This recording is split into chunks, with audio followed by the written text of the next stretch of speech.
오늘은 신명기 강해 32번째 시간입니다. 신명기서의 말씀을 계속 듣고 있는데 신명기를 크게 두 부분으로 나눌 수 있습니다. 먼저 1장에서부터 18장까지는 하나님과 그리고 신앙생활에 대한 말씀이 기록되어 있고, 그리고 19장에서부터 25장까지의 말씀은 성도와 그리고 사회생활에 대한 말씀이 기록되어 있습니다. 그래서 오늘은 성도의 사회생활 어떻게 할 것인가, 하나님을 믿는 우리가 사회에 나가서 혹은 교회 안에서 어떤 삶을 살아야 할 것인가에 대하여 함께 말씀을 나누도록 하겠습니다. 첫째는 사람의 생명을 귀하게 여기시기를 바랍니다. 오늘 본문 1절부터 13절까지 말씀을 보면 도피성이라고 하는 성읍이 나옵니다. 이 도피성 제도를 통해서 우리 하나님께서는 하나님의 사랑하심과 공의를 나타내시며 인간 생명의 가치와 그 존엄성에 대하여 우리에게 말씀을 주셨습니다. 자, 그러면 첫째, 이 도피성의 건설 목적은 어디에 있었을까요? 도피성은 여러분이 잘 아시는 대로 요단강을 중심으로 해서 동편에 세 개가 있었고, 그리고 서편에 세 개가 있었습니다. 그리고 하나님께서는 나중에 세 개를 더 건설하여 9개의 도피성을 만들라고 말씀을 하셨습니다. 그러나 안타깝게도 이스라엘 공동체는 나중에 세 개를 더 건설하지 못하고 6개의 도피성만을 이스라엘 전역에 두게 되었던 것입니다. 그런데 이 도피성을 건설하게 하신 그 목적은 이런 겁니다. 본의 아니게 살인한 사람을 보호하기 위해서 도피성을 건설하도록 하셨다라고 하는 것입니다. 오늘 본문에 1절부터 3절까지의 말씀을 보면 가나안 땅을 하나님께서 이스라엘 백성들에게 주셨고, 그 땅에 들어가 그들이 살 때 그 주시는 땅 전체를 세 구역으로 나누어서 길을 닫고 모든 살인자를 그 성읍으로 도피하게 해라 라고 하는 말씀이 나옵니다. 여기 말씀에 보면 이제 도피성을 세울 때에 어떻게 세워야 할 것인가, 먼저는 잘 보여야 되겠지요. 왜? 급할 때 빨리 보고 뛰어가야 되니까. 그래서 잘 보이는 곳에, 그리고 또 급하게 보복자가 뒤에 쫓아올 때 뛰어 들어가서 살아야 되니까 길을 잘 닦아야 되겠지요. 그래서 도피성으로 가는 길은 아주 정리정돈이 잘 되어져 있어야 했다라고 하는 것입니다. 그래서 살인자가 그곳으로 도피하면 살 수 있다. 그래서 도피성 이렇게 말하고 있는 것입니다. 그리고 4절부터 5절까지 말씀은 이런 말씀이지요. 그러면 살인을 한 사람은 모두 다 거리 도망가면 살 수 있느냐? 그건 아니고요. 여기 말씀에 보면 본의 아니게, 그러니까 부지중에 아무 의도 없이 살인이 되어진 경우를 말하는 것입니다. 그래서 예를 들어서 친절하게 모세는 설명을 하고 있는데요, 이렇게 말하고 있습니다. 그 이웃과 함께 벌목하러 산에 들어가서 손에 도끼를 들고 벌목하려고 찍을 때에 도끼가 자루에서 빠져 그 이웃을 맞춰 죽게 된 경우에 도피성으로 도망하면 살 수 있다, 이렇게 정하고 있는 것입니다. 그러니까 이 도피성은 하나님의 공의와 그리고 하나님의 사랑을 동시에 말하고 있다라고 하는 것입니다. 여러분, 우리가 공의의 하나님 그럴 때 죄값은 반드시 치러야 되지요. 죄 싹선 사망이라고까지 말씀을 하셨지 않았습니까? 여기 살인은 제6계명을 범하는 것입니다. 그래서 오늘 본문의 맨 마지막 절에 나오는 동해 보상법이라고 하는, 보복법이라고 하는 것이 있어요. 이건 이제 동해 보복법이라고 하는 것은 뭐냐? 이거예요. 자, 생명에는 생명으로, 누구를 죽였으면 자기도 죽어야 돼요. 또 눈에는 눈으로, 남의 눈을 하나 상하게 했으면 동해 보복법이니까 한 개만 상하게 해야지, 성질나 가지고 2개 뽑으면 또 그것도 안 돼요. 또 여기 보면 이는 이로, 이에는 이로. 자, 이빨로 예를 들어서 누가 싸우다 꽉 물었어. 그런데 이빨을 문 것만큼 뽑아야 되는데 뭐 귀를 잘라버린다든지 다리를 잘라버린다든지 이러면 안 돼요. 동해 보복, 똑같은 해를 끼치는 거예요. 그리고 손에는 손, 발로는 발. 이 동해 보복법에 따라서 살인자는 반드시 죽어야 된다. 이거는 하나님의 공의를 말씀하는 거예요.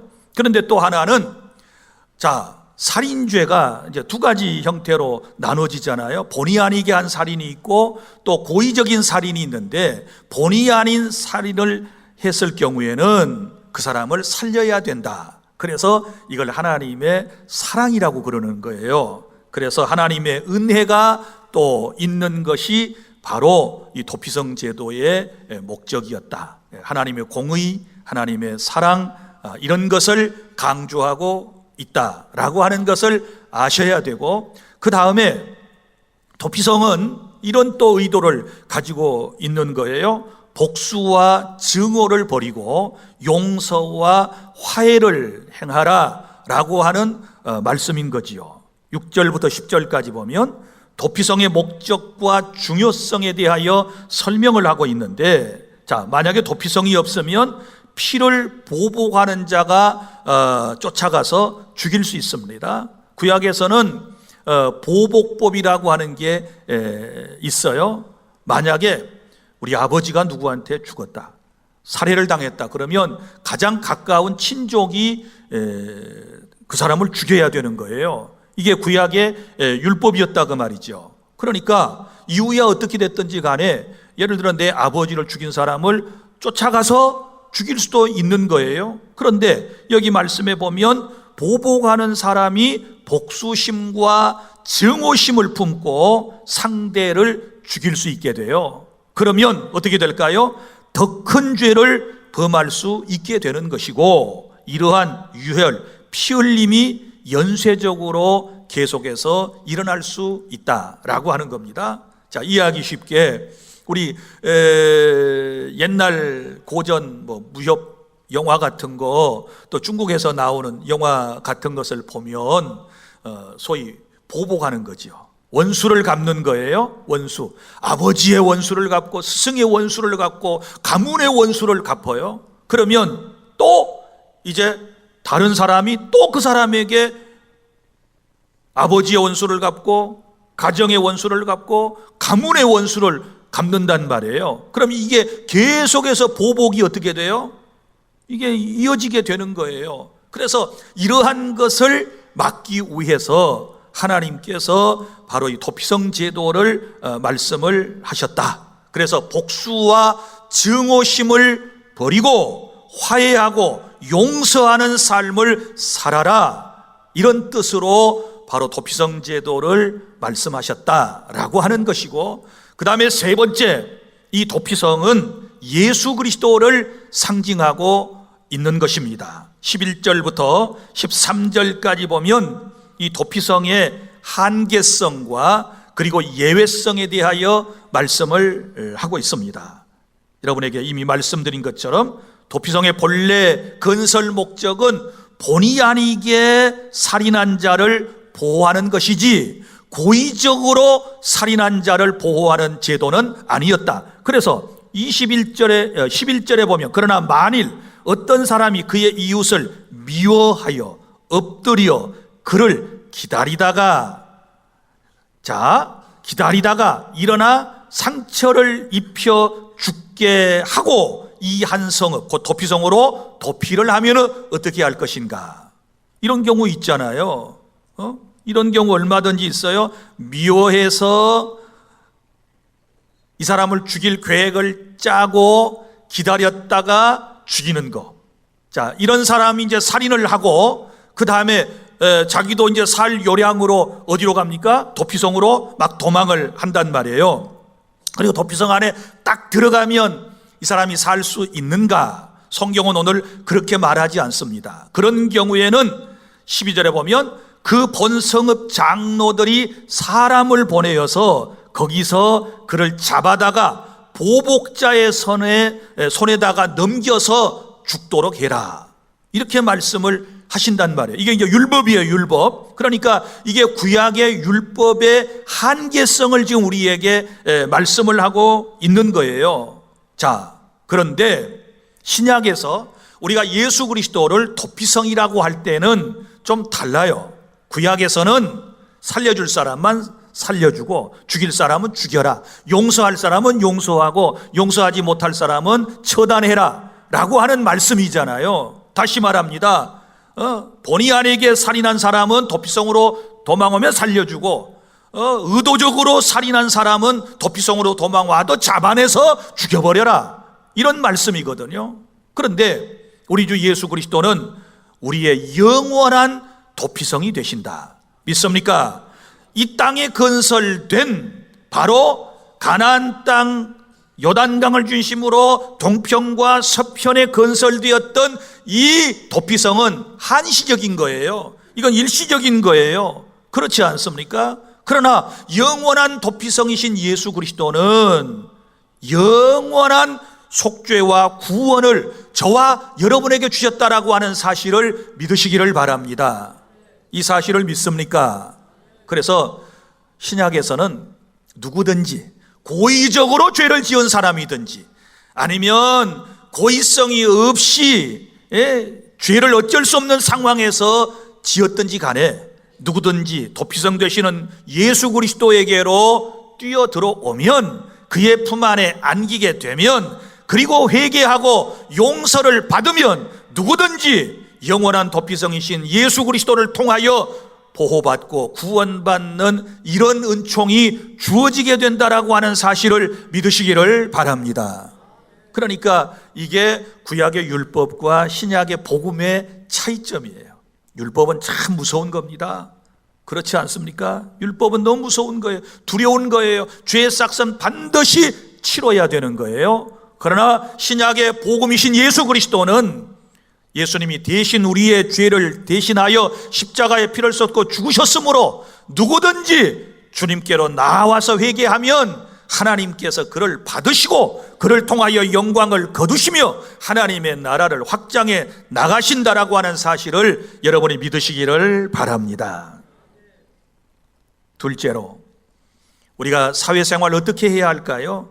이웃의 재산을 탐내지 마십시오. 14절 말씀입니다. 내 하나님 여호와께서 내게 주어 차지하게 하시는 땅 곧 내 소유가 된 기업의 땅에서 조상이 정한 내 이웃의 경계표를 옮기지 말지니라, 이렇게 말씀을 하셨습니다. 무슨 얘기인가 하면 이스라엘 백성들이 가나안 땅에 들어가면서 각 지파별로 분배를 받지 않습니까? 요단강 동편에 그리고 대부분 서편 쪽에 땅을 지파별로 분배를 받아요. 그럼 지파별로 분배를 받았으면 이제는 가족별로 또 땅을 분배를 받지 않겠습니까? 그러면 분배를 받을 때 지금 같으면 어떻게 할까요? 지금 같으면 이제 정확하게 측량을 하고 그 다음에 토지 등기를 하겠지요. 그리고 요즘은 뭐 말뚝을 아주 영구적인 말뚝을 꼭꼭 박아주더라고요. 그 표에다가 빨간색 해가지고 그건 썩지도 않아요. 플라스로 돼가지고. 그런데 옛날에는 그럼 어떻게 했느냐? 이때는 자, 이스라엘 백성들이 가나안 땅에 가서 지파별로 먼저 분배를 받았다 그랬습니다. 그리고 또 그 지파에 사는 사람들이 이제 가족별로 분배를 받게 되었을 때 먼저 돌을 가져다가 그 돌에다가 분배받은 사람의 이름을 써요. 홍길동, 또 그 다음에 춘향이 한다든지 이렇게 이름을 딱 써가지고 그 돌을 경계선 4귀퉁이에다가 세워놓는 거예요. 그래서 이걸 이제 경계표라고도 하고 또 지계표라고도 그래. 지계표. 그래, 지계표를 옮기지 말라 이렇게 말씀한 거예요. 그러니까 조상들이 들어와서 받아가지고 표시해 놓은 그 땅의 영역, 이거를 침범하지 말아라. 지계표를 옮기지 말라는 말은, 경계표를 옮기지 말라는 말은 침범하지 말라. 무슨 얘기입니까? 남의 것을 탐내지 말아라 라고 하는 말씀이에요. 저 옛날에 어릴 때 이런 기억이 있습니다. 우리 토지가 있어요. 그런데 우리 한 밭에는요, 밭두렁이 있어야 되는데 밭두렁이 없는 밭이 있었어요. 보통 밭두렁을 이렇게 경계선으로 만들어 놓잖아요. 두렁을 싸가지고 경계선을 해놓는데 어떤 밭은 없어요. 경계선이 없어가지고 양쪽에서 쟁기질을 하고 가운데가 고랑처럼 생기는 데가 있어요. 그러면 우리 어른들은 어떻게 했느냐, 맨 위에하고 끝에다가 큰 돌을 하나 딱 세워놔요. 그리고 그 돌이 뭐예요? 측량이에요. 근데 여느 때는 보면 그 돌이 이쪽으로 좀 가 있어. 살짝 옮겨 놓은 거야. 한 조금, 한 30cm, 20cm. 근데 용케도 농부들은 그걸 잘 알아요. 이거 옮겼네? 그리고는 또 이쪽으로 옮겨. 네, 그걸 본 적이 있어요. 그러니까 이 지계표는 바로 그런 건데, 이거 뭐야? 남의 것을 탐내가지고 하는 행위잖아요. 그 탐심이거든요. 탐심. 10계명 가운데서 10번째 계명이 뭐예요? 내 이웃의 것을 탐내지 말라. 그렇게 말씀하셨단 말이에요. 그리고 탐심은 곧 뭐예요? 우상숭배거든요. 탐심에서부터 모든 죄가 시작이 되거든요. 남의 것을 탐하면 안 되는 거예요. 에덴 동산에서 인류의 시조인 아담과 하와가 선악과를 따먹을 때 탐스러웠다 그랬거든요. 그래서 그것을 따먹고 인류를 범죄에 빠지게 했고, 이처럼 큰 고통 가운데 살게 만들었지 않았습니까? 또 우리의 삶 가운데서 우리도 결국은 죄가 뭐예요? 여러 가지 경우를 통해서 오지만 대부분의 죄는 탐심을 통해서 와요. 마음의 욕심, 뭔가를 더 차지하려고 그러고, 많이 차지하려고 그러고, 좋은 걸 차지하려고 그러고 하는 데서부터 우리의 죄악이 비롯되고 있다. 그래서 우리가 사회생활을 할 때 정말 주의할 것은 이웃의 재산을 탐내지 말아요. 남의 것을 탐내지 말아요. 하나님께서 내게 주신 것으로 족한 줄 알고 자족하고 감사할 줄 아는 그런 은혜 속에서 저와 여러분이 살아야 될 줄로 믿으시기를 바랍니다. 여러분, 토지뿐이겠습니까? 타인의 시간이라든지 타인의 공간이라든지 타인의 감정조차도 탐내거나 빼앗아서는 안 되는 것입니다. 깨달을 수 있기를 바랍니다. 셋째, 우리 성도의 사회생활 어떻게 해야 할까요? 진실만을 말하시기를 바랍니다. 15절부터 21절까지 말씀은 바로 제9계명에 해당되는 것이지요. 거짓 증거하지 말지니라 이렇게 말씀을 하셨습니다. 그런데 오늘 15절부터 21절까지 말씀은 재판을 여러분이 연상을 하고 지금 말씀을 들어야 돼요. 재판 과정에서 옳고 그름의 시시비를 가리는 현장 속에서 어떻게 해야 할 것인가 라고 하는 것이 첫 번째 교훈이고, 그 다음에 또 우리의 삶 가운데서 우리가 진실을 말해야 한다라고 하는 교훈을 여기서 받을 수 있거든요. 자, 제가 차근차근 절별로 설명을 해드리면, 15절에 보면 재판을 할 때는, 그러니까 시시비를 가릴 때는, 옳고 그름을 가름할 때는 증인이 필요하다. 그런데 증인은 한 사람만 가지고는 안 된다. 2명 혹은 3명, 2-3명 이상의 증인이 있을 때 그것이 올바른 재판이다, 올바른 판단을 할 수 있다라고 하는 말씀이고요. 그런데 16절에 보면 만일 위증하는 사람이 있으면 어떻게 하나? 위증이 있거든요. 거짓말하는 사람이 있어요. 진실을 말하는 사람이 있고 거짓을 말하는 사람이 있는데 17절에 보면, 그러니까 이제 기다, 아니다, 이렇게 이제 말하는 사람이 생겼단 말이에요. 그러면 17절에 어떻게 하느냐? 그 논쟁하는 쌍방이 같이 하나님 앞에 나아가. 중요한 표현이에요. 자, 누구한테 나아가요? 하나님 앞에 나아가서 그 당시에 제사장과 재판장 앞에서 이제 판결을 받아야 하는 것입니다. 그러니까 이 재판하는 모든 사람들은 하나님 앞에서 해야 된다라고 하는 의식이 먼저 중요한 거예요. 그리고 제사장과 재판장, 너무너무 지금 중요한 의무를 부여받은 사람들 아니겠습니까? 그래서 이제 재판을 하는데 18절에 보면 재판장은 재판을 허투루 하면 안 돼요. 어떻게 해야 돼요? 자세히 조사하여. 본문에 있나요? 어떻게 조사해요? 자세히 조사하여 거짓 증거가 드러나 그 형제를 거짓으로 모함한 것이 판명되면, 그러니까 위증한 사실이 판명되면 19절, 그가 그의 형제에게 행하려고 꾀한 그대로 그에게 행하여 너희 중에서 악을 제하라.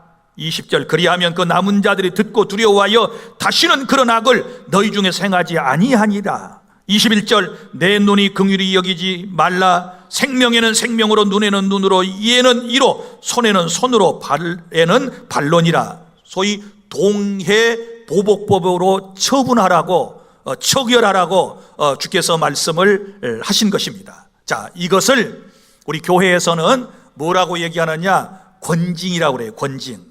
자, 참된 교회의 표지가 세 가지가 있어요. 하나는 올바른 말씀을 전파하고, 둘째는 올바른 성례전을 시행을 하고, 그 다음에 세 번째는 합당한 올바른 권징을 시행하여야 한다라고 하는 게 있거든요. 그러면 권징이라고 하는 게 뭘까요? 권징은 교회 안에서 범죄한 사람들을 어떻게 다룰 것인가 라고 하는 거지요. 그래서 대한예수교 장로회 헌법에 보면 권징조례라고 하는 것이 있어요. 권징조례. 그 권징을 하는 조례에 따라서 교회에서는 성도들이 범죄했을 경우에 판단을 하고, 그 다음에 교회에서 여러 가지 이제 벌을 내리게 되는 거예요. 자, 그런데 이 징계의 이걸 소위 목적이라고 그러는데, 오늘 본문에 보면 두 가지가 나와요. 첫째는 19절에서 악을, 공동체 안에서 악을 제거하기 위한 목적이에요. 악을 제한다. 악이라고 하는 것, 죄라고 하는 것은 누룩과 같아서 이게 번지는, 퍼져가는 성질이 있거든요. 그래서 악을 제거하는 목적. 그 다음에 두 번째는 20절에 보면 그 범죄를 예방하려고 하는 목적이 있어요. 자, 악을 제거하고 벌을 주게 되면 20절에 그리하면 그 남은 자들이 듣고 두려워하여 다시는 그런 악을 너희 중에서 행하지 아니할 것이다. 그러니까 범죄 예방 차원에서 살아있는 하나님께서 기뻐하시는 교회는 권징이 시행되어야 한다라고 하는 말씀이지요. 그런데 말세의 교회 가운데 권징을 시행하는 교회가 몇 교회나 있을까요? 우리 교회를 포함해서. 이건 목회자들이 마음이 약해서 그래요.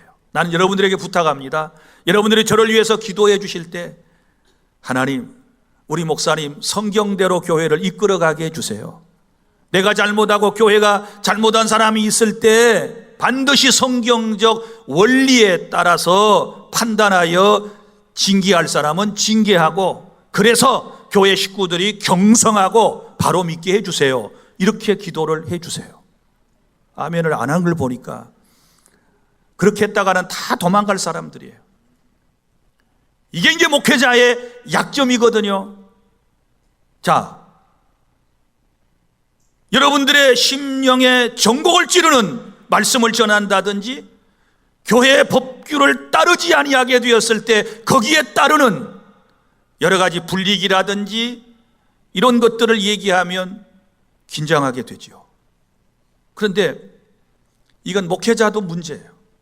제 마음도 문제예요. 봐보세요. 여러분들이 보시는 대로 처음에는 조금 초기에는 막 소리도 지르고 막 제대로 한 것처럼 요즘은 나이가 먹어가더니 물에 물 탄 듯 술에 술 탄 듯 뭐 흐리멍텅해가지고 목사님이 이것도 아니고 저것도 아니고, 누가 막 죄를 지어도 그냥 아무 말도 안 하고 성경대로 안 사는데도 뭐 한마디도 안 하고 그냥 좋은 말로만 넘어가고, 여러분 눈에 아마 그렇게 보일 수 있어요. 그러면 이제 권징대로예요. 장로님이 주일 예배를 안 하고 여행을 갔어요. 가족들끼리 여행을 떠나서 주일 예배를 안 오고, 그러면 징계를 해야 되겠죠. 맞죠? 권사님이 예배를 안 나와. 그러면 직분을 취소시켜야 되겠죠. 교회 중직자가 11조를 떼먹었어.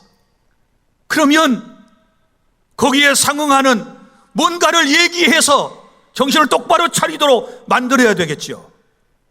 이렇게 하면 우리 교회 이만큼 모일란지 나 모르겠네. 그러니 목사가 먼저 문제예요. 여러분들은 별로 문제 될 것이 없어요. 그래서 저를 위해서 기도해 주십시오. 말씀은 바로 전하게 하시고 교회의 권징을 시행하도록 하나님, 우리 목사님 담력을 주시고 용기를 주세요. 이렇게 기도를 해 주셔야 돼요.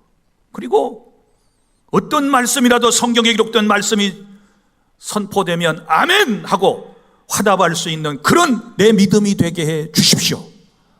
이렇게 기도해 주시기를 바랍니다. 지금 아멘 하신 분들은 고마운 분들이에요. 고마워요. 지금 아멘 하신 분들 때문에 제가 41년 동안 이 교회를 담임하고 있어요. 감사해요. 감사해요. 사랑하는 여러분,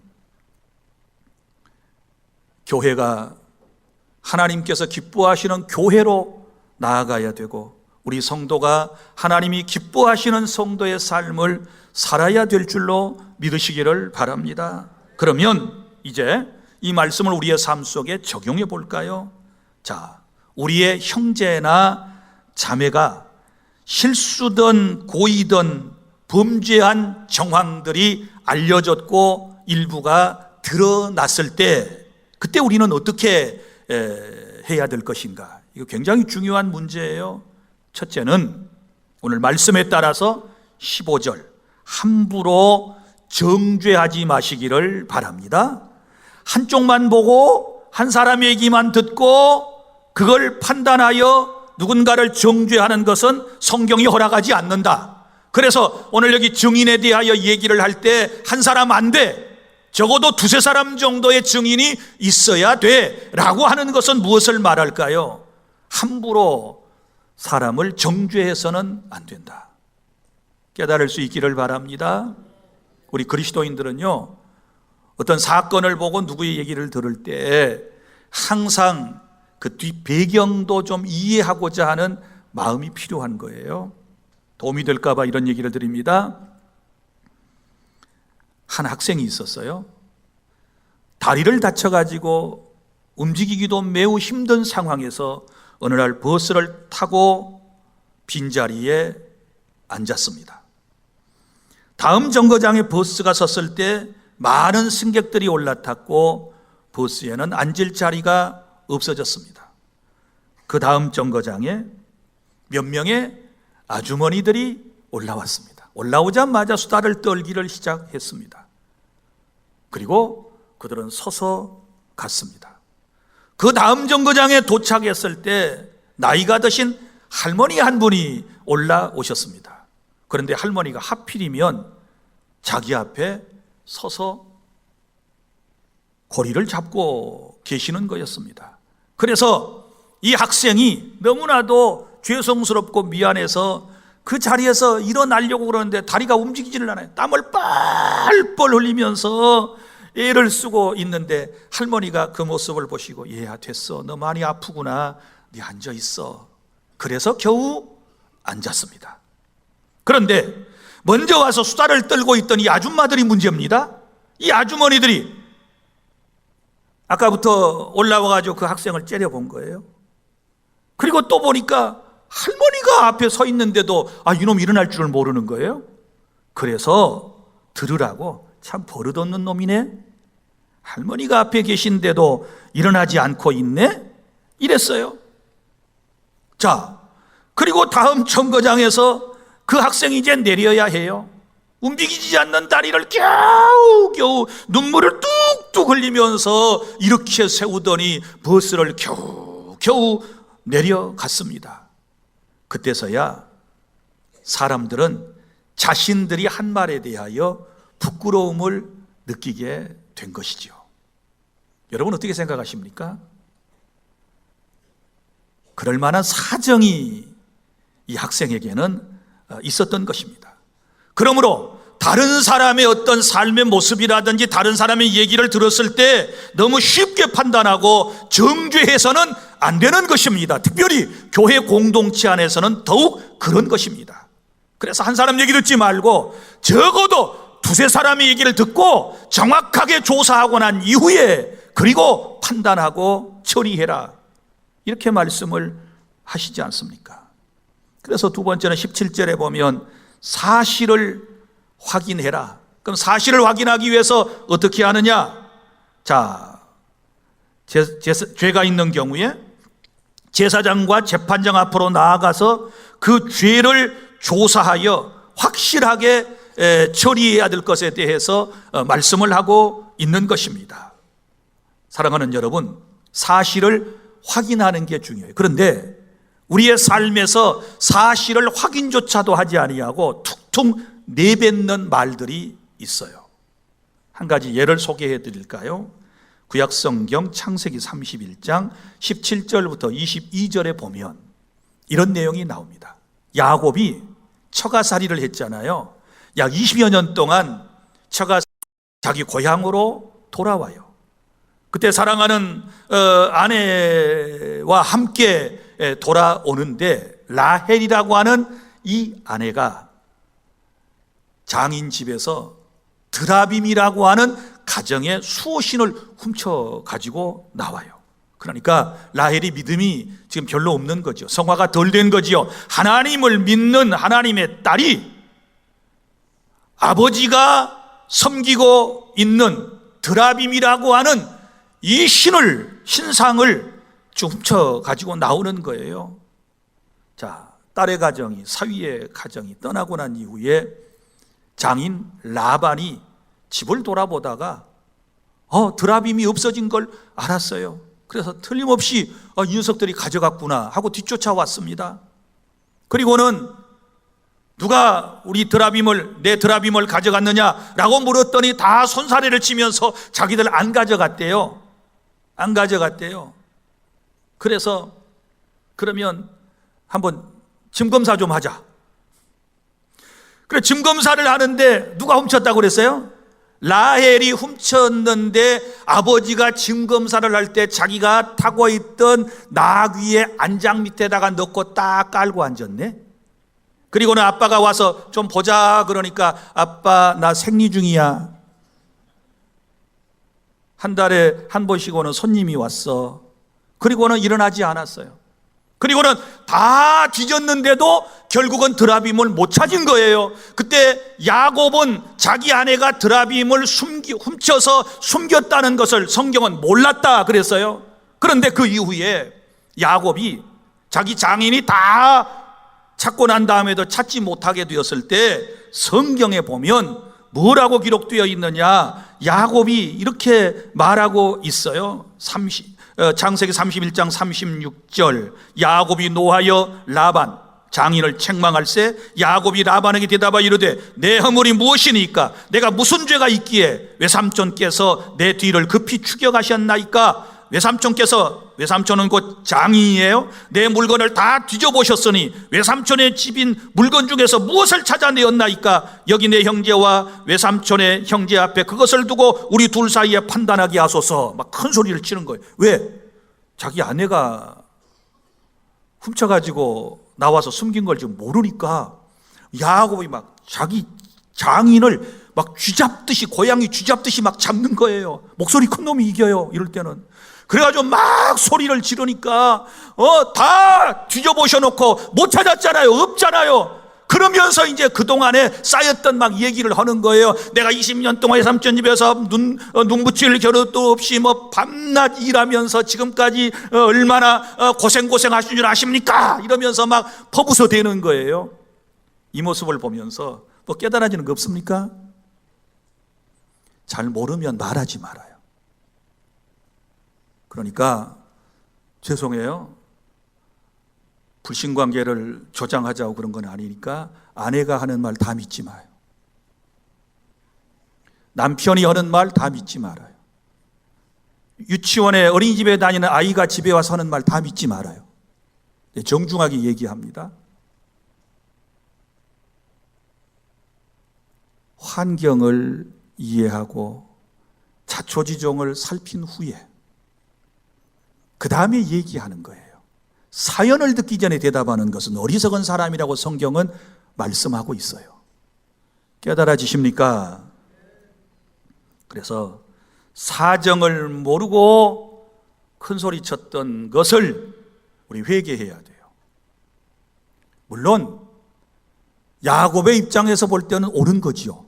맞지요? 자기는 모르니까. 자기가 안 훔쳤잖아요, 또.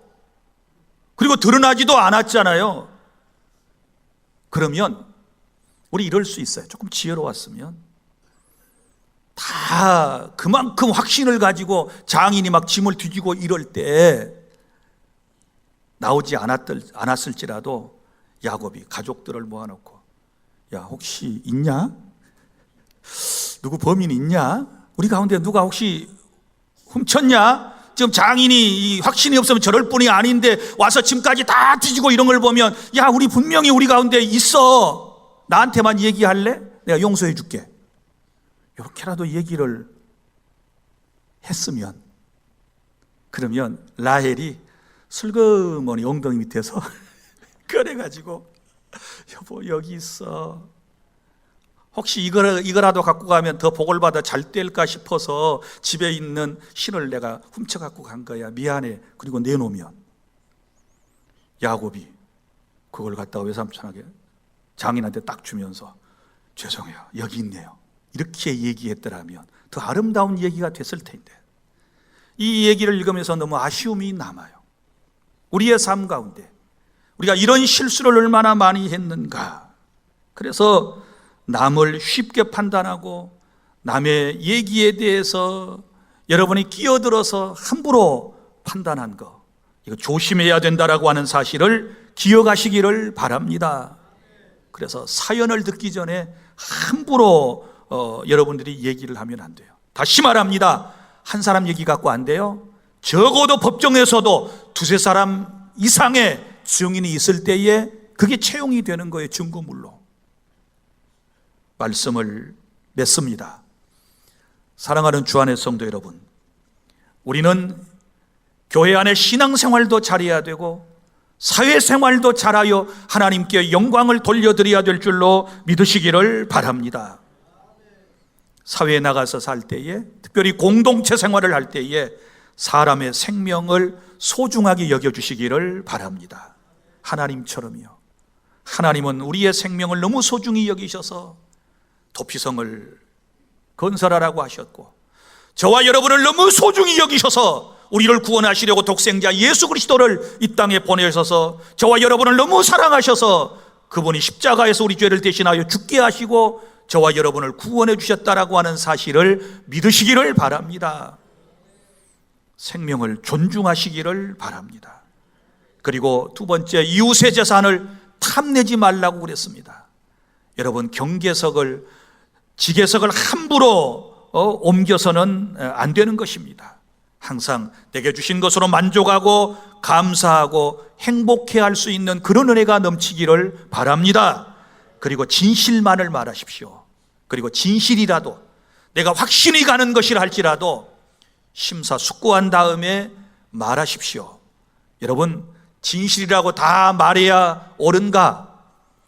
세상을 살다 보면 그것도 아니라는 걸 우리가 알 수 있어요. 요즘 사람들은 본대로, 느낀 대로, 생각하는 대로 표현하는 사람을 똑똑하다고 말하고 지혜롭다고 말하는데, 적어도 인생을 한 70년 가까이 살아보면 그것도 아니다. 타인의 유익을 위해서, 공동체의 유익을 위해서 우리가 그것을 먼저 생각하고 말하고 행동해야 한다라고 하는 것을 저는 요즘 깨닫고 살아가고 있습니다. 사랑하는 주 안의 성도 여러분, 우리가 세상을 살아갈 때 하나님의 은혜 없이는 힘들어요.